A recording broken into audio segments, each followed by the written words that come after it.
ngai na yaki komirandre pona monaki inutile na uko zala na ndako ya ndumba ou na ndako ya nani, c'est inutile, ça sera pour un temps déterminé.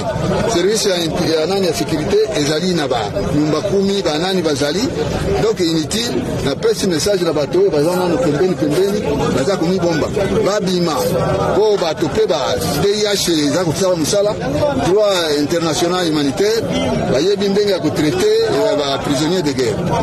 Yo bazio oserandre na Kamanyola na Sud Kivu ezalaki ndenge nini pe ukomia wanagoma bongai na dimaki Bukavu tango Bukavu tombe tubandi ko kende makolo tukomi na Kamanyola et pourtant ba souda ya révolution bazaki déjà basiba kandi na Powana, donc moi ko ça ezalaki soute, raison pour laquelle je suis allé me rendre pour que ba yambanga na bien ba traiter nga humainement.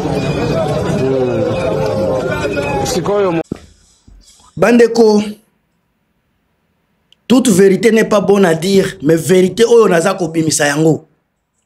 Avant na bimisa na pesi na nobino tout bambote bandeko nanga de partout dans le monde. Ozala na France, Belgique, na lo bakaka na Europe mobimba et puis bas pays scandinave, aux Canada, États-Unis, Amérique latine, Afrique mobimba, Afrique du Nord, tina Afrique Afrique ya suka kuna, Australie.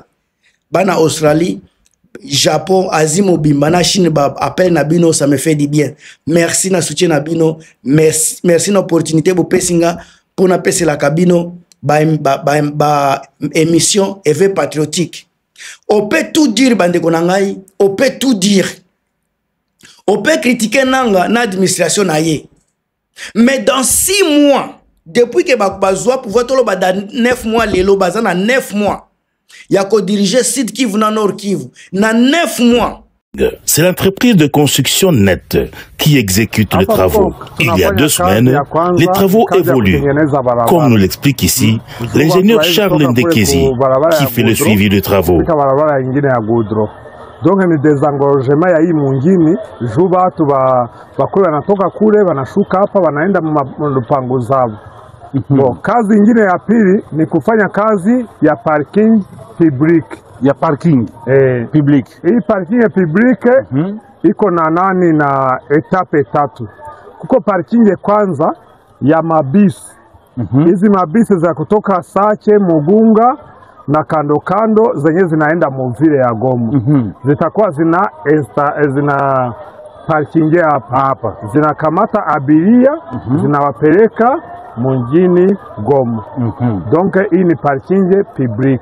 Mabisi, ma 3 pine, mabajaji zinakamata abiria, zinabatosha hapa, zinababeba Goma. Na kuko zingine za kutosha watu hapa zinawapeleka Mugunga na Sache, Masisi, Ruchuru na Walikale. Hii ndio kazi ya ndio etape ya kwanza. Etape ya pili hapo chini. Kuko mamoto zenye mnaona kubarabara. Ulivua pale chini. Mamoto za kutoka kubarabara za kuparkinge kubarabara hazitakuwa tena. Zitakuwa zinaparkinge pale katikati. Zinapeleka watu bakwenda Masisi na bakwenda Mugoma. Donc ile parking inaitwa Masisi, parking ya Masisi itakuwa pale inakamata watu bakwenda. Ile inakuwa hapa barabara pale. Ile pale fasi ya embouteillage. Donc tuna désengorger embouteillage kutoka kwa Ranine station Simba na hapa parking ya Masisi. Moto zote zitashuka zinakuwa parking hapa.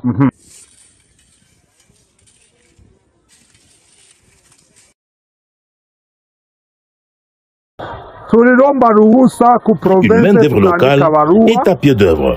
Ils sont à plus de 500 Congolais qui ont été engagés pour ce chantier.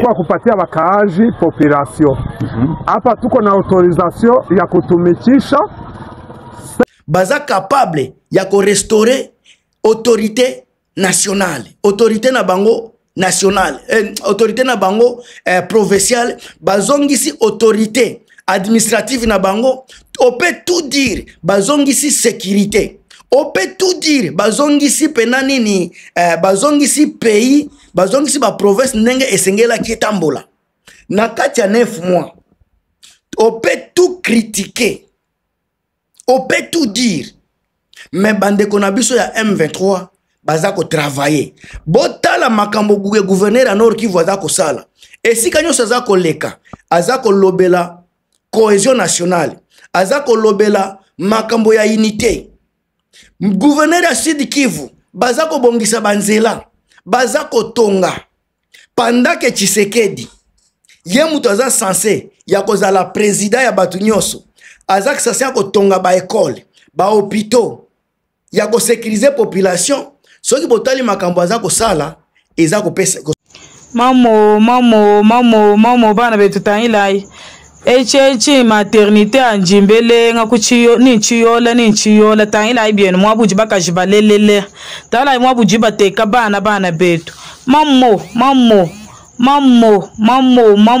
londa hii video bana betu nubwela tini mu centre de munda mwa hospital anye ya mwana mwabuji bakajibalela ni mwabuji balajika bana député ya njimbele ngi jipenyi député ya njimbele ngi jipenyi kana enu tangela ko kubwalu bwa bakajibalela mama bana betu ni centre de santé londa hii video tini kundekele ni mwana mwabuji bakajini bana mwabuji balajika bana quelle honte zambi jinu sengelela ba député banjimbele ngi bwani tangila ibwalwe vraiment ngulubi jumu akubwela ijabana munyoki jumu akubwela isuma bana ni centre de santé bana betu tangila ibienu député ya jimbelenga nujipenyi bienzeni mwaji nzambi waluse bienzeni mbui jumu akuja bana ni nguluba butuku ni nyoka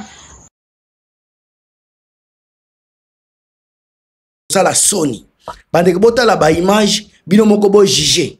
On est ensemble. Bino moko bo juger et puis bo tia ba commentaire na bino.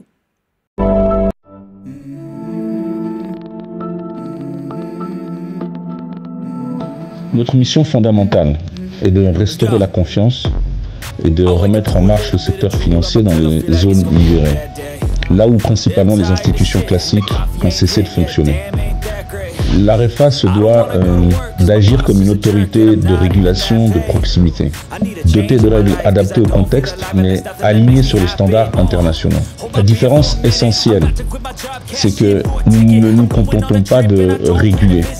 Nous accompagnons activement les banques, les assurances, la microfinance et les bureaux de change. Cela signifie quoi? Ça signifie concrètement que certaines procédures doivent permettre d'assurer une forme de sécurité juridique, mais aussi de garantir que les capitaux qui seront investis puissent produire un impact direct sur les populations. Donc, en quelque sorte, nous sommes à la fois un catalyseur de relance, mais également nous voulons être un gardien de la stabilité.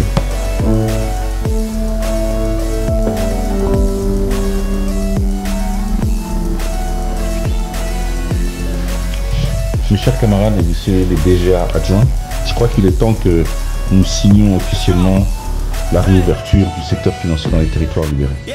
Je vais procéder à la signature et je demanderai à mon directeur général adjoint en charge des opérations au risque de bien vouloir mettre ça en application.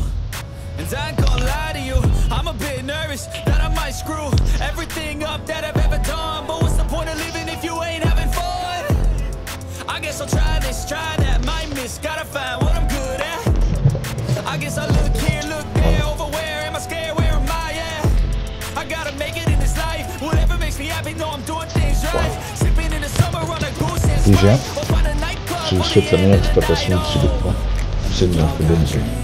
Merci beaucoup, monsieur le DG. Nous estimons que vous venez de mettre à notre disposition un outil nécessaire pour entamer les opérations dans le secteur financier.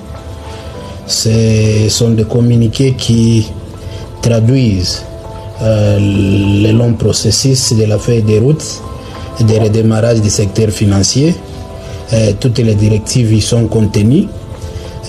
Nous estimons que nous allons devoir nous mettre au travail dans la stabilité, la sérénité ainsi que le respect de l'ordre dit à la réputation de notre révolution AFCM 23.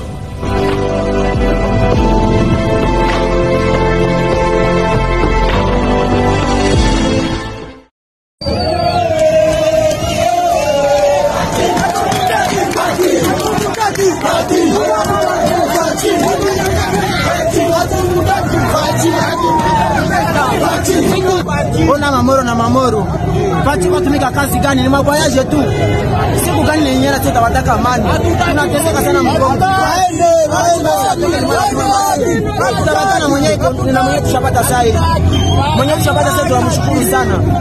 Sasa tunamapita tena ni mgeni wetu, ni baba yetu, sasa tunamkaribisha akaribie mumake saa hii. Pati saa hii tunamsabu. Tuko bakongomani machozi ya ichake. Pika hapa mwitisho, angalie watu wetu wapata. Peple na isha, ona baba. Huyu hatumtaki. Saende kile mwana ni moya wa mabayaji. Tulikuwa tunaenda tafuta makazi leo lendi.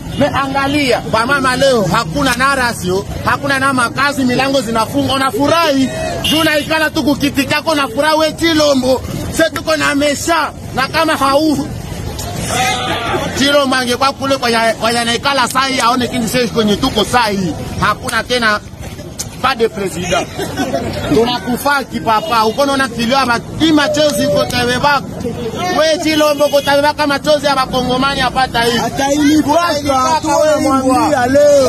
Atailipaka. Mimi nasema wewe hakuna president tena mpongo sai. L'impunité dans le cas de la MONUSCO constitue un danger pour les civils. Nous demandons qu'ils sortent immédiatement de ce cas pour que nous puissions rester en sécurité. Le Jad de Sami RDC et les militaires burundais doivent rentrer chez eux, tout comme la MONUSCO. Notre problème sera résolu entre nous Congolais. Ce qui dit n'est pas à mesure d'assurer la paix, il laisse le pouvoir.